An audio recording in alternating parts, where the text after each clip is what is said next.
श्री राधा कृष्णाभ्यां नमः। श्रीमद्भागवत महापुराण प्रथम खंड।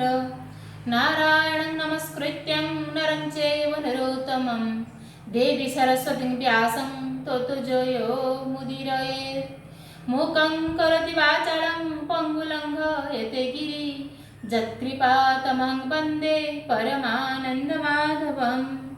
ओम नमो भगवते वासुदेवाय। ओम श्री परमात्मने नमः। अथ द्वितीय अध्यायः अवशिष्ट अंश। भक्ति ने कहा, नारद जी आप धन्य है, आपकी मुझ में निश्चल प्रीति है। मैं सदा आपके हृदय में रहूंगी, कभी आपको छोड़कर नहीं जाऊंगी। साधु आप बड़े कृपालु है, आपने क्षण भर में ही मेरा सारा दुख दूर कर दिया, किंतु अभी मेरे पुत्रों में चेतना नहीं आई है। आप इन्हें शीघ्र ही सचेत कर दीजिए, जगा दीजिए। सूत जी कहते हैं, भक्ति के ये वचन सुनकर नारद जी को बड़ी करुणा आई और ये उन्हें हाथ से हिला डुला कर जगाने लगे। फिर उनके कान के पास मुंह लगाकर जोर से कहा, ओ ज्ञान जल्दी जग पड़ो, ओ वैराग जल्दी जग पड़ो।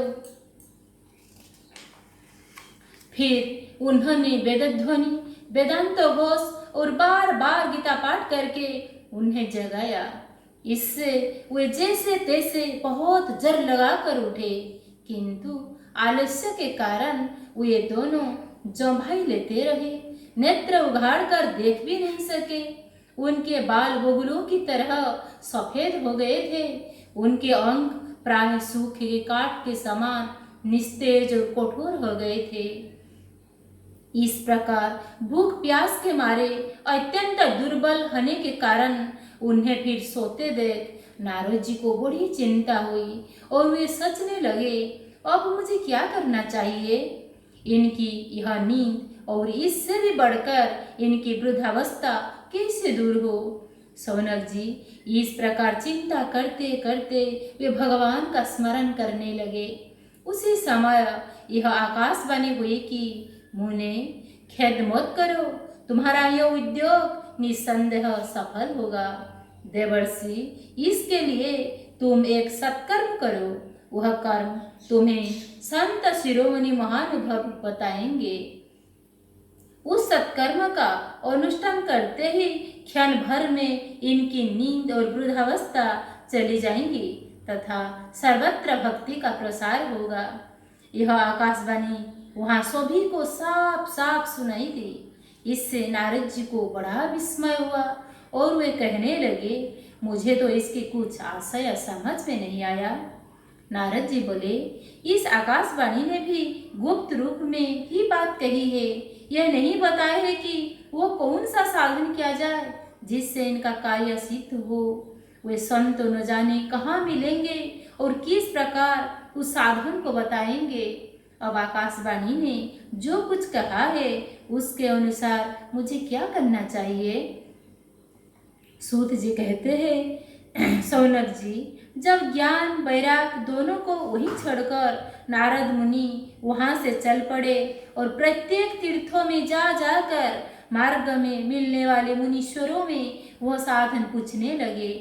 उनकी उस बात की सुनते तो सब थे, किंतु सबके उसके विषय में कोई कुछ भी निश्चित उत्तर न देता। किन्होंने उसे असाध्य बताया, कोई बोले इसका ठीक ठीक पता लगना ही कठिन है, कोई सुनकर चुप रह गए और कोई तो अपने अवज्ञा होने के भय से बात को टाल टूल कर खिसक गए। त्रिलोकी में महान आश्चर्यजनक हाहाकार मच गया। लोग आपस में कानफूसी करने लगे। भाई जब वेदध्वनि वेदांत घोष और बार बार गीता पाठ सुनाने पर भी भक्ति ज्ञान और वैराग ये तीनों नहीं जगाए जा सके, तब और कोई उपाय नहीं है। स्वयं जोगीराज नारद की भी जिसका ज्ञान नहीं है उसे दूसरे संसारी लोग कैसे बता सकते हैं। इस प्रकार जिन जिन ऋषियों से इसके विषय में पूछा गया उन्होंने निर्णय करके यही कहा कि यह बात दुसाध्य है।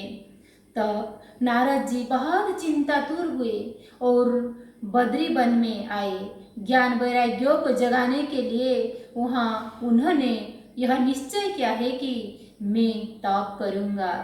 इसी समय उन्हें अपने सामने करोड़ों सूर्यों के समान तेजस्वी सनकादि मुनीश्वर दिखाई दिए। उन्हें देखकर वे मुनि श्रेष्ठ कहने लगे।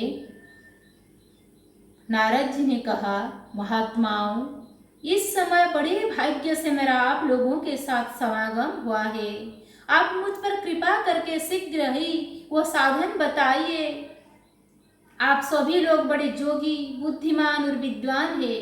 आप देखने में 5-5 वर्ष के बालक से जान पड़ते हैं, किंतु हे पूर्वजों के भी पूर्वज, आप लोग सदा वैकुंठ धाम में निवास करते हैं, निरंतर हरि कीर्तन में तत्पर रहते हैं, भगवत लीलामृत का रस स्वादन कर सदा उसी में उन्मत्त रहते हैं और एकमात्र भगवत कथा ही आपके जीवन का आधार है। हरि ही शरणम, भगवान ही हमारे रक्षक है। यह वाक्य, यह मंत्र सर्वदा आपके मुख में रहता है। इसी से काल प्रेरित वृद्धावस्था भी आपको बाधा नहीं पहुंचाती। पूर्व काल में आपके भ्रूभंग मात्र से भगवान विष्णु के दर पर जय और विजय तुरंत पृथ्वी पर गिर गए थे और फिर आपकी ही कृपा से वे पुनः वैकुंठ लोक पहुंच गए। धन्य है, इस समय आपका दर्शन बड़े सौभाग्य से ही हुआ है। मैं बहुत दीन हूँ और आप लोग स्वभाव से ही दयालु है, इसीलिए मुझ पर आपको अवश्य कृपा करनी चाहिए। बताए, आकाशवाणी ने जिसके विषय में कहा है वो कौन सा साधन है और मुझे किस प्रकार उसका अनुष्ठान करना चाहिए? आप इसका विस्तार से वर्णन कीजिए। भक्ति, ज्ञान और वैराग्यों को किस प्रकार सुख मिल सकता है और किस तरह इनके प्रेम पूर्वक सब वर्णों में प्रतिष्ठा की जा सकती है। भीमस्यापि रणे भंगो मुनिरापि मति भ्रम यदि सोधंग सुधंग वा मम दोष न विद्यते।